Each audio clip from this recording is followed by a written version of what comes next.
galinha, um ovo botou.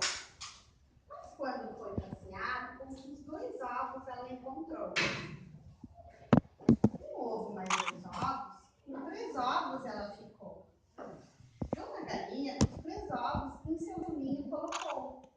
Mas quando foi passear, mais 2 ovos ela encontrou.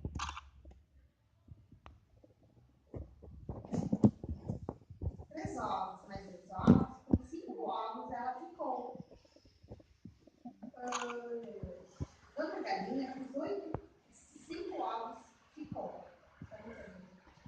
Dona Galinha em seu ninho arrumou.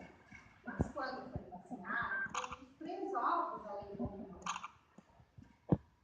3 ovos mais 5 ovos, 8 ovos em seu ninho arrumou.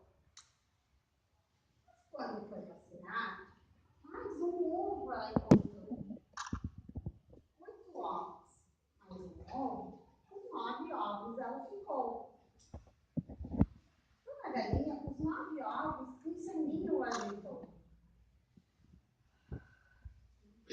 Mas quando foi passear, outro ovo enorme ela encontrou.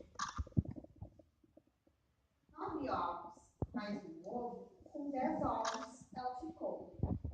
E com paciência e carinho, os 10 ovos ela chocou. Mas que surpresa não foi quando os ovos se abriram. Vocês nem podem imaginar os bichos que da casca